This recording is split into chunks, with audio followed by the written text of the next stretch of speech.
going on, YouTube? And welcome to a special edition of Sports Talk here. Mr. Shane Morris, a guy that wrote us our first fan letter, he is here. We brought him back for another video. How's it going, Shane? How you doing, Earl? Doing all right. Shane Morris, as I didn't mention, I didn't give you your plugs. I plugged some things, as always, Fandamonia Ltd at att.net, or the Twitter page, which is up behind us. Twitter.com/Fandamonia Ltd, or Facebook, search Fandamonia Ltd, click that little like button. But Shane is he's got two groups he's got going on Facebook. You got the what? Steelers for Life? Steeler for life. And that's probably gonna hurt some of our those that watch the Super Bowl preview, but he was beyond biased, let me tell you, because he's a Ben Roethlisberger hater.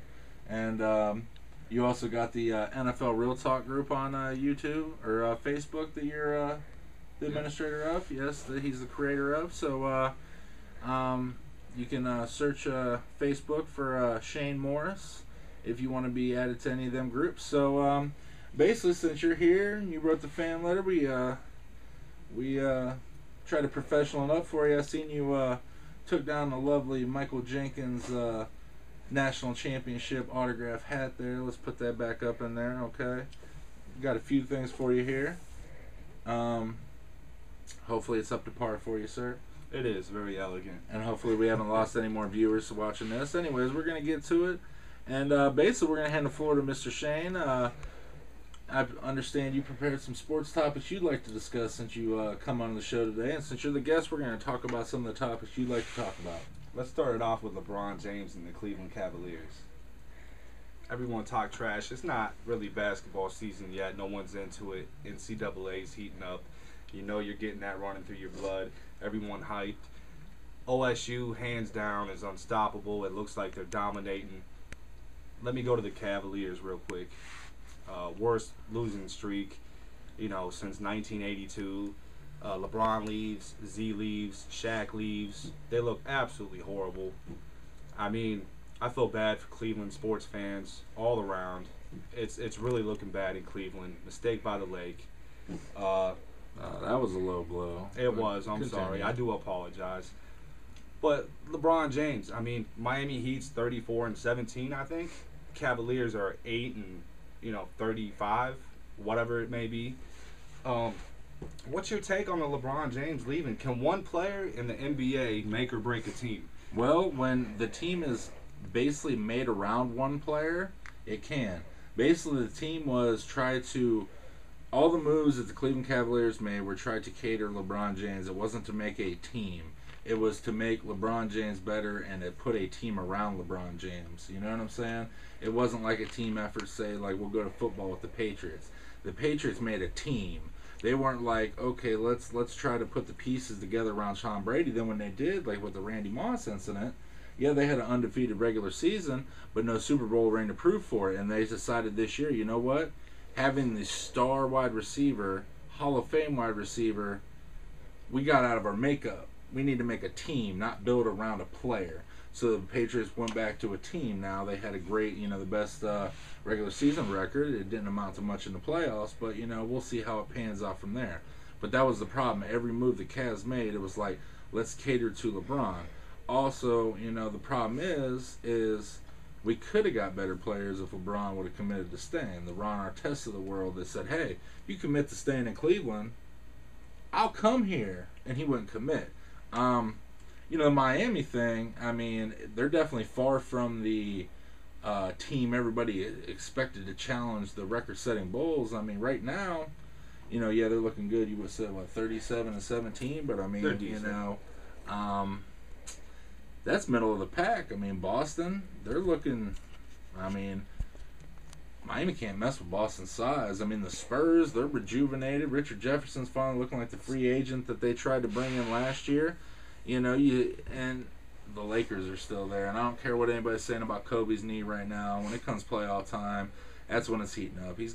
Kobe's gonna start acting like Shaq was, a couple years ago, where basically Shaq was like, let me get to the playoffs and let me start doing some damage. You know what I'm saying? it's kind of rough. It's a sensitive thing being, I mean, I lived in Akron a lot. I lived in Akron and worked in Akron during LeBron's high school career and all that. I feel overflooded with LeBron info. I mean, it sucks.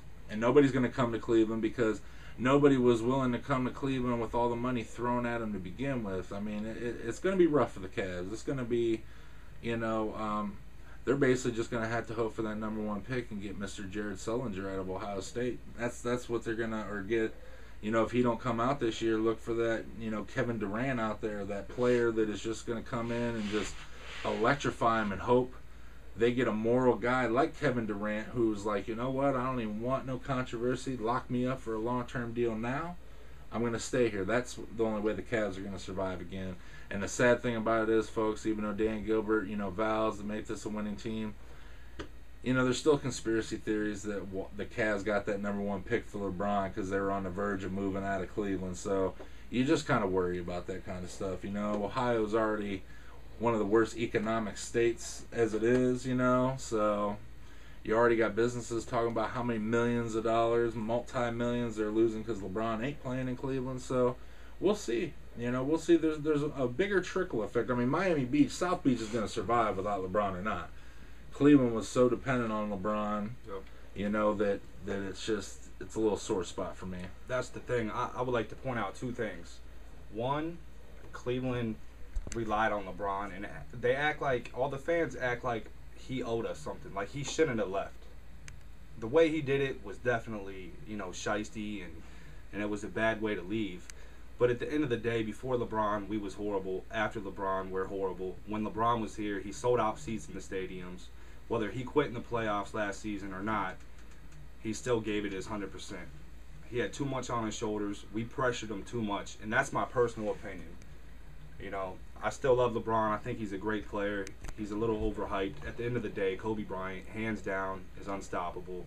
Kobe Bryant, like him or not, right now, he's the true NBA player that can make his shots. He's clutch. He's proved it time and time again. And and on top of that, not only Kobe, if Tim Duncan can keep his body together for the whole season, and Parker and Ginobili. Spurs do have the best record in the NBA, and they're looking really good. And another team to watch for that everybody's getting on the bandwagon for is them Clippers. Blake Griffin, just beast. That's what the Cavs got to hope for. All right, sir. What's the next topic you'd like to discuss? Carson Palmer retiring. And, folks, I just want to say something.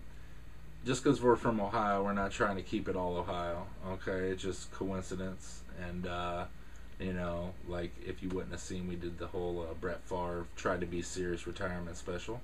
But go ahead with your Carson Palmer views. Carson Palmer came out and said that he was leaving Cincinnati Bengals or he was going to retire. One or the other. Marvin Lewis, horrible coach, did great with the 2000 Baltimore Ravens on defensive coordinating. He was excellent. Cincinnati signs Harrison again, and then Palmer starts talking about he's out of Cincinnati, he's done.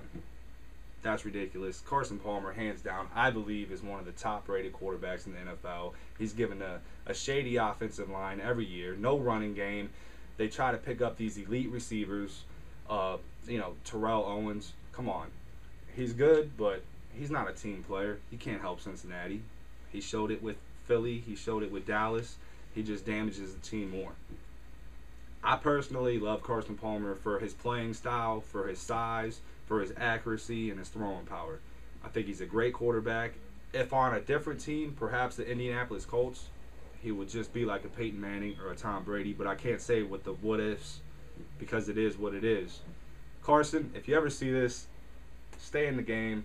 Don't retire. You'll make it one day. I don't have much thoughts on the Carson Palmer thing. To me, it's not like a Barry Sanders issue where you got one of the greatest players you've seen that gives it up too early because of a crappy team. I think it's if you don't want to be in Cincinnati, shouldn't have signed a long-term deal. You didn't mind taking all the millions. I'm going to put it along the lines of, no offense, along them lines of the greedy USC players. You don't mind getting that, $7-8 million or 7-8 year extension for all them multi-million dollars, but now you don't want to play out for it. You know what I'm saying? Modern day athlete. We He ain't like the Michael Jordans over there who was making $3-4 million because his contract said so, you know, and just waiting it out and being a man of your word. Then make $30 million a year on your next couple years. You know what I'm saying? Wait it out. You decide to sign that contract. If you had any doubts about Cincinnati, you know what? Sign a 4-year deal, be another free agent. You know what I'm saying? That's all I got to say about that. Now, can I add a topic? Since we're talking about quarterbacks and overrated California quarterbacks. What's that, cameraman? How long we got? Go ahead, talk. Speed it up. We on TV. Let's go. How many minutes we got? 4. We got 4 minutes left? Okay, thank you. Real quick, because we want to hit the rapid fire session. This is going to be a 4-minute rapid fire. Real quick, your thoughts. Mel Kiper came out and said, what do you think would happen with San Francisco if Aaron Rodgers was drafted by San Francisco? Your opinion? Rapid fire session. Probably same situation. You think they'd be successful? He's a developmental quarterback. He's just now coming into his own. I think he's overrated personally. This is his chance to shine and show his true colors. I don't think Green Bay will be back next year. Honestly, they're a decent team. They're young. But at the end of the day, the NFC is just so weak. If he was with San Francisco, it wouldn't be much of a difference. Well, and on top of that, and we're not going to talk about something, it might be sour grapes, but if David Akers could learn how to make a field goal, they wouldn't even be nowhere near the freaking Super Bowl because the Eagles would have won. You know what I'm saying? Yes, they would have. Yes, they would have. David Akers, if you're out there, man, I hope you're kicking 200 freaking balls a day because you missed 2 gimme field goals that would have won y'all the game. Okay? Should be the Eagles in the Super Bowl. Okay, next rapid fire session. UFC, are they starting to make us pay for crappy fights, making us pay $55 a pay-per-view and putting some crappy cards up there? Your thoughts? I know you're not much of a UFC fan with us talking. Of course. Yeah, I think so. I mean, it's ridiculous. This next card, it looks okay. I mean, you got the Anderson Silva Vitor Belfort main event. I think the fight of the night will be Ryan Bader versus John Jones, 2 up-and-coming studs. You know, I mean, you got the Forrest Griffin, Rich Franklin, 2 guys that might... They're in that journey mode of their careers, but I mean... Don't forget about Herschel. Herschel's on strike force, sir. And that is on probably right now. That's okay. We mix them up from time to time here, folks. Okay? All right. And speaking of fighting, once again, I want to shout out Vanderlei Silva. This autograph was obtained at person. It was a wonderful moment in my life. You know what I'm saying? That was back in my slimmer days when I was trying to train to be a fighter. Met Vanderlei in person. If you ever see this Vanderlei, big ups to you. Vanderlei, one of the greatest of all time. Vanderlei is also our first professional athlete to follow us on our Twitter account. He is a follower of Phantom Money LTD. How many more minutes we got, cameraman? 2. 2 minutes. Randy Couture. Randy Couture. You know, I was down. That was when to be honest with you, we're gonna talk about that. That is when I met Mr. Silva. It was at the Columbus Convention, the Arnold Schwarzenegger Classic, the day of the Randy Couture fight when he beat Tim Sylvia. I was trying to get tickets when I was down there. Couldn't get a freaking ticket to save my life. I'm sitting there. It's kind of funny because my current wife, we just started really dating then, and I was taking little pictures, and I was taking pictures of because John Cena was there, and you know, there was like a 2-hour line because I thought about, you know, being a little slick, you know, and getting a John Cena autograph for her. I was new in a relationship and stuff, you know.